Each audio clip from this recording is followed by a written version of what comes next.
Zeke is called to the arena by his opponent, Reina Tarun. Zeke stands in the middle of the arena while Reina approaches confidently with her large claymore. She chooses Zeke as her opponent, and Zeke accepts the challenge, lifting his sword with determination. The fight begins, and Reina moves quickly, attacking with swift and precise strikes. Zeke, shocked by her speed, reacts to block, but struggles to keep up with her strength. As the battle continues, Zeke realizes Reina is much stronger than he expected, and the fight intensifies. He can sense the gaps in her technique. No matter how hard Reina tries, Zeke continues to overpower her with ease. Even though she senses openings and gaps in his defense, her attacks are futile. Despite her best efforts, her sword can never quite reach him. It feels as though Zeke is toying with her, always staying one step ahead. Every time Reina attempts to strike, Zeke deliberately opens gaps, almost as if he's inviting her to attack. But no matter how fast she reacts or how precise her moves are, her sword never finds its target. Zeke is completely in control, and it becomes clear that he is not only outmatching her in strength, but also in his ability to read and predict her every move. Zeke continues to be in the intense battle with Reina. Zeke is now analyzing the situation and realizes that the sword duel he's engaged in is like a training duel meant to teach him. Despite his struggles, he is determined to keep fighting. Reina, however, proves to be a formidable opponent with her skills. Zeke starts fighting seriously, unleashing his full strength. Reina reacts quickly, evading his powerful strikes with speed and precision. The battle intensifies as Zeke no longer holds back, pushing Reina to her limits. Demonstrating the raw intensity of their combat, Zeke attempts to stay composed. Zeke throws away little stones to the face of the opponent, dealing a little shock to her. Once she turns the head on him, she sees a strong attack. Begin afraid that her head might get cut off, she uses aura and make Zeke's blade go off from his hand. The teachers at the academy are the only ones who notice Zeke's clever move. As the sword strikes towards Reina's throat, she activates her aura at the last moment, just in time to counter the blow. However, she is still shocked by the speed of the attack. Not stopping there, Zeke launches another assault, this time without his sword. He surprises everyone by landing a brutal punch directly to Reina's throat. With her sword lowered and her hand instinctively clutching her throat, Reina struggles to maintain control. The other students who are watching the match are appalled by this cheap move from Zeke. Despite this, Reina analyzes the situation and quickly realizes that if Zeke had a dagger, she would have been finished, unalived in that very moment. With Zeke now standing bare-handed and ready to continue, he challenges Reina to carry on the fight. But after processing everything, Reina acknowledges her defeat and concedes the match to Zeke, leaving him as the victor. In other place, the scene starts with the castle in flames, as it is engulfed by destruction.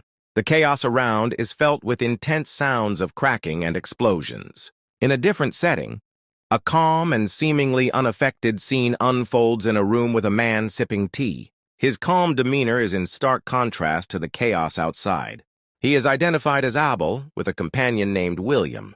William, surprised by the calmness of the situation, comments on how Abel can drink tea despite the ongoing crisis. Abel replies casually, mentioning that it is just a moment to observe the situation.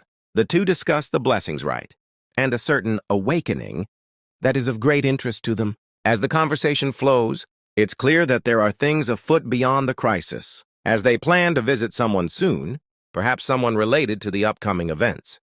Zeke is reflecting on his status and the results of his recent victory. He opens a status window, surprised by the high-level skills that have been unlocked in him after his intense battle. It shows his rapid progression in abilities like healing and critical strike, which he's already mastering. Zeke is feeling both amazed and perplexed about the growth he's experienced, especially in comparison to his previous life as a low-rank knight. After a moment of contemplation, Zeke receives a message from Decker, a figure who informs him about the upcoming events. He's been given a deadline of 2 hours to prepare, signaling an important event on the horizon. Zeke's attention is drawn to the looming journey ahead. As the time for the blessing rite is approaching, where powerful individuals are expected to gather. As the scene shifts, the narrative zooms in on the Draker family's main estate, which is famous for its historical and legendary significance. The blessing rite is a deeply important event there. A large ceremonial procession occurs, and Zeke is aware that he's under scrutiny from powerful figures. Even as he quietly contemplates his future role in the proceedings, the main event begins with the announcement of the blessing rite. Zeke, who feels the weight of the situation, wonders about the potential disruptions caused by his newfound position and ability. As the ceremony proceeds, Zeke tries to maintain control over his emotions, even as unexpected figures, such as Abel, a prominent figure in the family, make their entrance, adding tension to the unfolding drama. Zeke's aura is awakened. He feels a strong surge of energy emanating as though he's unlocking more power. Acknowledging the event, Zeke internally compares his previous experience to the current one, reflecting on how everything feels different this time around. As Aaron's turn is called, there's a moment of anxious excitement in the room. The lights glow intensely, signifying that this is no ordinary awakening.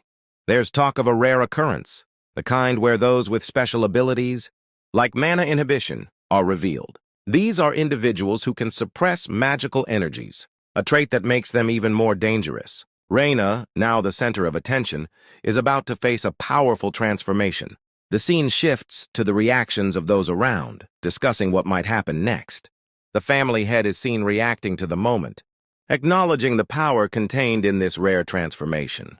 As the red lights intensify, it is clear that this will be a significant event for Reina's future. As the blessing continues, we shift from Reina's moment to focus on Zeke, whose turn has come. Zeke, with a determined expression, steps forward. The audience is curious and tense, awaiting what will happen next. They all anticipate a great spectacle, as Zeke's status in the family is highly regarded. As Zeke takes his place in front of the magical lamps, the tension in the air becomes palpable. These lamps are enchanted to react to the user's mana, and they glow in response to Zeke's presence. There is a distinct shift in the atmosphere, a crackle of magic charging the air. The crowd collectively holds their breath as the lamps begin to glow, signaling the start of his awakening. The lights from the lamps turn fiery red, which is a clear indication of a pure-blood awakening. Zeke stands tall and resolute, absorbing the magic that surges around him. The ceremonial energies swirl around him, empowering him. The ancient dragon's blessing, which has been sealed within his soul since birth, begins to activate.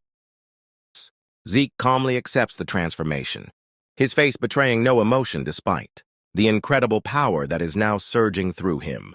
His mastery over this energy is already beginning to show. The audience, however, is not just watching his physical transformation. They are witnessing the rise of someone who will likely change the course of their world. Amid the visual spectacle, the ceremony screen confirms Zeke's new identity.